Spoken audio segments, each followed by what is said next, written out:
When I wrote A Brief History of Time, I made a claim that disturbed readers more than anything I said about black holes or the Big Bang. And that claim was simple. Your dead loved ones still exist. They exist not in heaven and not as spirits, but as permanent features of reality itself, frozen in the architecture of space-time. 25 million people purchased that book. And of all the letters that arrived at my Cambridge office, the most emotional ones centered on this single idea. People wanted me to be wrong, but physics does not care what we want. You remember the face of someone you loved who is no longer here, and I am telling you they are still there, not metaphorically, but literally. When I first understood what Einstein's equations revealed, sitting in my office at Cambridge where I held the Lucasian chair of mathematics, the same position Isaac Newton once occupied, I found it strange and even troubling. My entire life has been spent following mathematics wherever it leads, even when it leads somewhere uncomfortable, and especially then. What I want to show you is why your past has not vanished, why every moment you have ever lived remains as real as this one, and why this understanding should change how you think about existence, death, and what it means to be. Most people assume the past is simply gone, that each moment pops into existence, exists briefly in what we call the present, and then disappears forever into the void.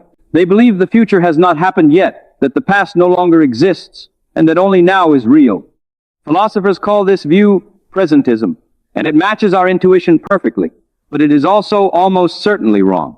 Consider what we mean when we say something exists. Right now, as you listen to this, you exist and the room you are in exists. The Andromeda galaxy presents a different case because you cannot see it in this moment.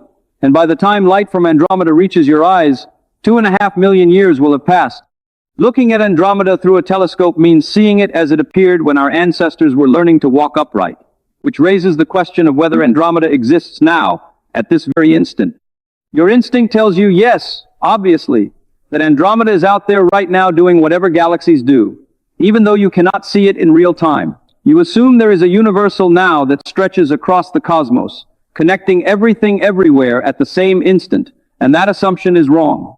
Understanding why it is wrong turns out to be the key to understanding what happened to your past. Physics faced a crisis in the late 19th century when James Clerk Maxwell unified electricity and magnetism into a theory that predicted electromagnetic waves traveling at a specific speed, the speed of light. Waves need a medium to travel through, with water waves moving through water and sound waves moving through air, which left physicists wondering what light waves traveled through. A substance called the luminiferous ether became the hypothesis, an invisible medium permeating all of space. Albert Michelson and Edward Morley performed their famous experiment in 1887 to detect Earth's motion through this ether, and what they found was nothing. Light traveled at exactly the same speed, no matter which direction they measured, meaning the ether did not exist, and that result baffled everyone. A patent clerk in Switzerland saw what everyone else had missed when, in 1905, Albert Einstein realized that the speed of light is not just very fast, but absolute. Everyone measures exactly the same value of 299,792 kilometers per second, regardless of how they are moving, which seems like a minor detail until you work through its consequences. Those consequences shattered our understanding of time. An example I often used in my Cambridge lectures involves two students walking across the great court of Trinity College, one heading toward the chapel and one heading toward the library. Lightning strikes both the chapel spire and the library tower at the moment they pass each other, and the student walking toward the library sees the library strike first because she is moving toward that light, while the student walking toward the chapel sees the chapel strike first for the same reason. Neither student is wrong, and that is the point that should unsettle you. There is no fact of the matter about which lightning strike happened first, because simultaneity itself depends on your state of motion. Two events that are simultaneous for one observer are not simultaneous for another. And this is not an illusion or a measurement error, but the actual structure of reality. Hermann Minkowski, my teacher's teacher who taught Einstein mathematics in Zurich, understood the implications immediately and declared in 1908 that space by itself and time by itself are doomed to fade away into mere shadows, with only a union of the two preserving an independent reality. That union is what we call space-time, and thinking carefully about what this means reveals something unsettling. Without a universal now, with what counts as happening at the same time depending on how you are moving, the sharp line you draw between past, present, and future becomes deeply suspect. Two people passing each other on a London street make this concrete. Alice walks slowly north while Bob walks slowly south, and at the moment they pass, both might wonder what is happening right now on a planet in the Andromeda galaxy, 2.5 million light-years away. Their planes of simultaneity, the slices of space-time that each considers to be now, are tilted relative to each other because they are moving in opposite directions. Over a distance of 2.5 million light-years, this tiny difference in velocity compounds enormously, meaning Alice's now might include events on that distant planet that, from Bob's perspective, happened hundreds of years ago, while Bob's now might include events that Alice would place hundreds of years in her future. The Andromeda paradox is what physicists call this phenomenon, where something is already over for Alice that, for Bob, has not happened yet. One person's past becomes another person's future. Roger Penrose, with whom I collaborated for many years on the mathematics of space-time singularities, has written extensively about this, and while we did not always agree on what it meant for the nature of time, we agreed on the mathematics, which is unambiguous. Physics forces an answer upon us if only the present moment is real, and that answer is that the present moment is not special because all moments are equally real. Eternalism is what physicists call this view, and it leads to a picture of reality that Brian Greene has called the frozen river, though I prefer a different image. Picture all of space-time as a single four-dimensional block, a crystalline structure containing the entire history of everything. Every event that has ever occurred, or will ever occur, sits within this block, existing eternally, with your 7th birthday in there alongside your death and the moment, perhaps billions of years from now, when the last star flickers out. From within the block, from your limited perspective as a being who experiences time sequentially, you perceive moments coming into being and passing away. But from outside the block, from a God's eye view, nothing comes into being and nothing passes away because it simply is, all of it, all at once. The mathematician Hermann Weyl captured this perfectly when he wrote that the objective world simply is, rather than happens. Consider what this means for the people you have lost. Your grandmother has not vanished from existence if the block universe is real. She exists eternally, embedded in space-time, as real as she ever was, with the version of her that held you as a child still there at that location in the four-dimensional block. You cannot reach her, but she has not ceased to exist because she is simply elsewhere, like a distant country you cannot visit, but that nonetheless remains. Some people find this comforting, while others find it the most terrifying idea in all of physics, raising questions about whether we are merely actors, discovering lines that were written before we were born, and whether the feeling of making choices amounts to a kind of cosmic joke. I will return to this, but first I want to show you why I believe the mathematics is correct. Relativity has been tested with extraordinary precision, and that testing goes beyond theory. Atomic clocks flown on airplanes and compared to clocks left on the ground show that moving clocks run slower, exactly as Einstein predicted. The Global Positioning System satellites orbit at 20,000 kilometers altitude, moving at 14,000 kilometers per hour, and their clocks tick 38 microseconds faster per day than clocks on Earth's surface. 38 microseconds sounds trivial until you realize that timing error compounds to 10 kilometers of navigational drift per day, which means your phone would place your house in the middle of a lake within a week without relativistic corrections. The equations work and describe reality, and those same equations contain no flowing present, no special now, and no distinction between past and future other than the distinction we impose through our subjective experience. Einstein himself understood this and felt no trouble about it. When his dear friend Michel Besso died in 1955, just weeks before Einstein's own death, he wrote to Besso's family that Besso had departed from this strange world a little ahead of him, which signified nothing, because for believing physicists, the distinction between past, present, and future is only a stubbornly persistent illusion. He meant this literally, with Besso's entire life remaining there, embedded in the fabric of space-time, and only Einstein's sequential awareness of it having shifted. The beginning of time itself occupied much of my career, focused on the moment of the Big Bang, and what I found challenged even the relativistic picture in unexpected ways. Running the equations of general relativity backwards suggests the universe began in a singularity, a point of infinite density where the laws of physics break down completely, with time itself having a boundary, an edge beyond which there would be nothing. Immanuel Kant wrestled with this puzzle over 2 centuries ago, wondering what caused the universe if it had a beginning, and what existed before time if time itself began. Working with James Hartle at the University of California led me to realize this question may be meaningless, much like asking what is south of the South Pole. Once you reach the pole, there is no more south, and the question sounds sensible, but is not. Our no-boundary proposal treated time differently near the beginning of the universe, using what mathematicians call imaginary time, a technique that transforms certain equations into more tractable forms. The distinction between time and space dissolves completely in imaginary time, meaning the universe does not have a boundary, an edge, or a beginning in the usual sense, because it simply is like the surface of a sphere that curves back on itself. A sphere is finite in area, but has no edge, allowing you to walk around it forever without falling off. And space-time in imaginary time can be finite but unbounded in the same way. The question of what is real and what is imaginary has a positivist answer. One cannot determine what is real, only which mathematical models describe the universe we live in. The COBE satellite detected tiny fluctuations in the cosmic microwave background radiation in 1992. The afterglow of the Big Bang and the pattern of those fluctuations matched the predictions of the no-boundary proposal with striking precision. We had found evidence that space-time has no edge, no boundary, and no moment of creation in the conventional sense, meaning the universe, in a very real sense, created itself. Asking what came before the Big Bang becomes meaningless if this is correct, because there is no before. Time itself emerged with the universe, and the universe did not appear in a pre-existing time and space, because time and space are properties of the universe rather than containers waiting for the cosmos to appear within them. There was no beforehand, making the universe, as I once put it, the ultimate free lunch. The question of why we feel that time flows connects to all of this, along with why we remember the past and not the future, and why experience feels so directional if all moments are equally real. 3 arrows of time exist, 3 ways in which the future differs from the past. The thermodynamic arrow is the first, marking the direction in which entropy, the measure of disorder, increases. Ludwig Boltzmann, the Austrian physicist who first understood this deeply, suffered terrible depression over its implications because the arrow of time is not a gentle subject. Any ordered system demonstrates this principle, whether a sandcastle on a beach, a living cell, or your own body.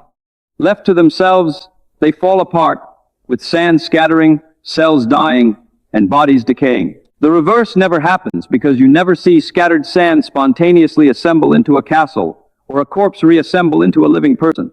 This asymmetry defines a direction in time where disorder increases and the past is more ordered than the future. Your memory is not separate from this process, but is the process itself, and that is what most people miss. Every memory your brain forms creates an ordered arrangement of neural connections, which is a local decrease in entropy, more order in your skull. Thermodynamics demands payment for this, so creating that order generates heat, causing your brain to radiate infrared light into the room. That heat dissipates, increasing the entropy of your surroundings, meaning the total disorder of the universe increases even as the disorder in your memory decreases. Memory can only point in one direction, toward higher total entropy, which is why you remember the past rather than the future. The past is when entropy was lower, and the future is when entropy will be higher, making memory and the arrow of time the same phenomenon rather than separate ones. The experience of time flowing exists not because time flows, but because remembering is thermodynamically irreversible, with the act of being conscious pushing you into the future. The psychological arrow of time is the second arrow, describing how we remember the past but not the future, and anticipate what is coming but cannot recall it. I have just explained why this happens. The psychological arrow is a consequence of the thermodynamic arrow because your brain obeys physics and cannot do otherwise. The cosmological arrow of time is the third arrow, marking the direction of the universe's expansion as galaxies move apart. This defines another direction, from the dense, hot state of the early universe to the spread out, cooling state we observe today. All 3 arrows point the same way because they must. The Big Bang began in a state of extraordinarily low entropy, a smooth, hot plasma spread almost perfectly evenly across space, which is a highly ordered state because there are far more ways for matter to be clumped and chaotic than to be smooth and uniform. Entropy has been increasing ever since this special beginning, with stars forming, burning their fuel, and dying while galaxies collide and merge. Trillions of years from now, even the protons in your atoms may decay, and the universe will approach maximum entropy, a cold, dark void where nothing interesting can ever happen again. The heat death of the universe is what physicists call this destination, marking where the arrow of time points, and where we are all going. The arrow might reverse, I once thought. My speculation was that if the universe eventually stops expanding and begins to contract in a big crunch, entropy might decrease, which would mean time would effectively run backward, with broken cups reassembling and the dead rising. I published this idea, and a colleague named Don Page pointed out my error. Even in a contracting universe, entropy would continue to increase, meaning the arrows of time would not reverse, and you would continue aging even as the cosmos collapsed around you. And my mistake about the Big Crunch reversal was significant, which is why I was grateful to Page for correcting me. Physics is not about being right, but about being less wrong over time. A deeper lesson exists here about the nature of scientific understanding. Einstein did not disprove Newton when he developed relativity, but showed that Newton's physics was a limiting case of a more complete theory, valid at low speeds and weak gravitational fields. Quantum mechanics did not destroy classical physics, but revealed it as an approximation valid at large scales. Each revolution in physics contextualizes what came before rather than erasing it, showing us which domain of experience our previous theories accurately described. The same applies to our intuitions about time. The common sense view that only the present exists is not simply wrong, but an approximation that works well in the domain of everyday human experience, where relative velocities are tiny fractions of the speed of light and gravitational fields are weak. Relativistic effects are too small to notice in this domain, making the block universe look locally like the flowing time universe our intuitions expect.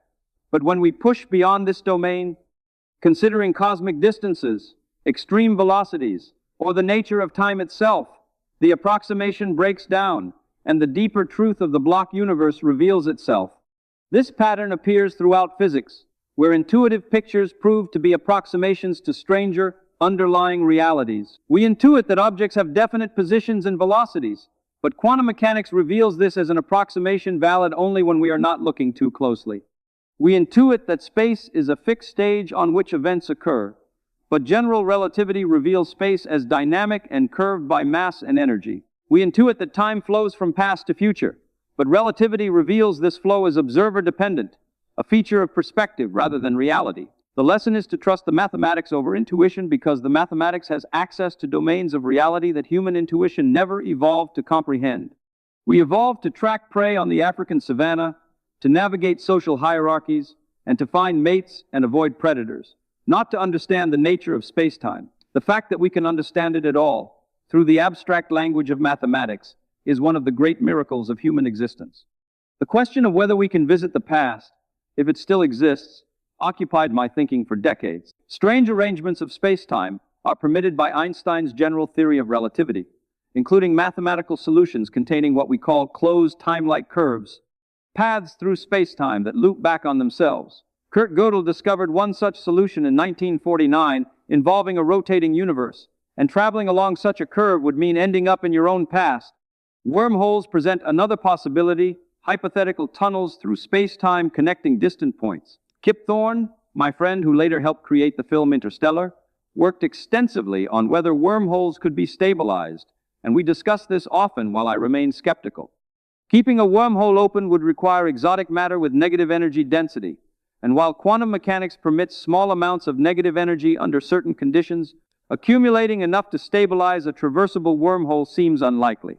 My proposal, which I call the chronology protection conjecture, suggests that the laws of physics conspire to prevent travel into the past, with quantum effects intervening to prevent the formation of closed time-like curves. Whenever conditions approach those needed for time travel, the universe protects causality. Testing this conjecture led me to hold a party for time travelers in my Cambridge office, complete with champagne and hors d'oeuvres. The invitations went out after the party, so only people who could travel backward in time would know to attend. I sat alone, waiting, and nobody came, which may be the best experimental evidence we have that backward time travel is impossible. The subtle point is that even if you cannot travel to the past still exists. The block universe does not require time travel, but simply states that all events, past, present, and future, are equally real, existing in space-time, just as different locations exist in space. You cannot visit the Andromeda galaxy right now, but that does not mean Andromeda does not exist. And similarly, you cannot visit yesterday, but yesterday is still there. Existence is not the same as accessibility. The question of free will demands addressing, because if the future already exists, frozen in the block alongside the past, our choices might be illusions. Some of my colleagues find this picture unbearable. with the philosopher of physics Tim Maudlin arguing for a different interpretation, while Julian Barber has embraced timelessness so completely that he argues motion itself is illusion. The block universe does not trouble me. Even if your future is fixed, you do not know what it is, and you still experience life sequentially, making decisions without knowing their outcomes. From your perspective inside the block, time still flows, meaning the block universe does not feel like determinism from the inside, but feels like life, moment by moment, surprise by surprise. The block universe also tells us something about loss that goes beyond philosophy. Nothing is ever truly destroyed, and the people you love who have died have not been erased from existence, but remain as permanent features of reality, embedded in the eternal structure of spacetime. Every beautiful moment, every act of kindness, and every experience of joy is preserved forever. The past is not a foreign country that has been demolished, but a foreign country you cannot visit, and there is a difference. 21 years old was my age when doctors diagnosed me with motor neuron disease and gave me 2 years to live. Time has occupied my thoughts differently ever since, and being told your future is short makes you question what the future really is. My illness may have given me a perspective others lack, with staring at death forcing you to take seriously what the equations actually say. The equations say the past still exists and the future already exists, with you existing in both right now. You are a pattern in spacetime, a world line stretching from birth to death, every moment of which is equally real. Not a flickering candle that burns briefly and then goes out, but a permanent mark in the structure of reality. The relationship between consciousness and time deserves further understanding. Your brain reconstructs a sense of continuity when you wake up each morning, stitching together memories and anticipations to create what psychologists call the narrative self, making you feel like the same person who went to sleep the night before. This feeling is constructed, a story your brain tells itself using thermodynamically irreversible processes that point along the arrow of time. Neuroscientists have discovered that our conscious experience of the present is not instantaneous, with a delay of roughly 100 milliseconds between an event occurring and our awareness of it. Your brain always experiences the past and never the true present, constructing a sense of now by integrating information across this window, meaning the flowing river of consciousness resembles a series of carefully edited snapshots assembled by neural machinery operating according to the same physical laws that govern everything else.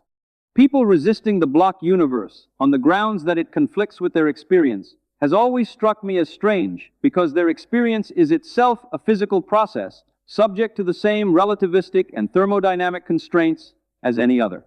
The feeling that time flows is not evidence that time flows, but evidence that your brain processes information in a particular way that creates the illusion of flow while the underlying reality remains eternally static.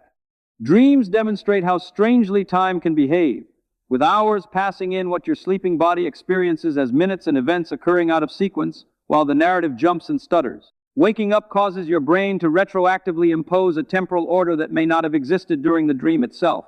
And if consciousness can be so easily fooled about time during sleep, its testimony about time during waking life deserves questioning.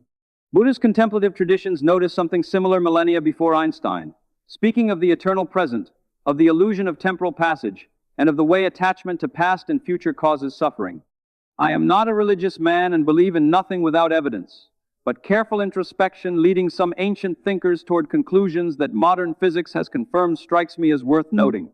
The block universe may not be just a mathematical abstraction, but something that can be glimpsed, however imperfectly, through disciplined attention to the nature of experience itself.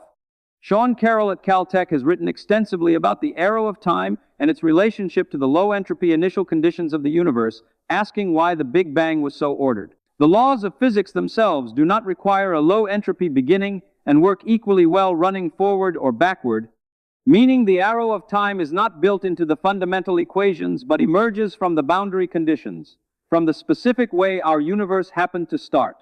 This is deeply mysterious because of all the possible ways a universe could begin. Ours began in one of the most improbable states imaginable, a smooth, hot, uniform plasma with entropy far lower than it needed to be. Some physicists invoke the anthropic principle, suggesting that only universes with low entropy beginnings can produce observers who ask such questions, while others suspect there is a deeper explanation we have not yet discovered. The no-boundary proposal that James Hartle and I developed attempts to address this, but I would not claim we have solved the puzzle completely. The mystery of time's arrow connects to the mystery of our existence, because we are entropy-increasing creatures living in an entropy-increasing universe, capable of forming memories precisely because there was order to begin with. A universe starting in thermal equilibrium, in a state of maximum entropy, would have no arrow of time, no memories, no observers, and no questions about whether the past still exists. The fact that we can ask such questions is itself evidence that the cosmos began in a very special state. Physics has continued since my death in 2018, with the Event Horizon Telescope capturing the first image of a black hole in 2019, a direct confirmation of the space-time geometry I spent my life studying. The shadow of that black hole, the dark circle surrounded by glowing gas, matches exactly what general relativity predicted, with space-time curving and light bending just as the mathematics describes. The LIGO Observatory detected gravitational waves for the first time in 2015, ripples in the fabric of space-time produced by colliding black holes over 1 billion light-years away, and these waves had been traveling through the block universe since before complex life existed on Earth, already there, embedded in space-time, waiting to reach our detectors. The block universe is not speculation, but the framework within which all of modern physics operates, confirmed by every experiment, every satellite, every particle accelerator, and every precision measurement. The uncomfortable part I promised at the beginning can now be stated plainly.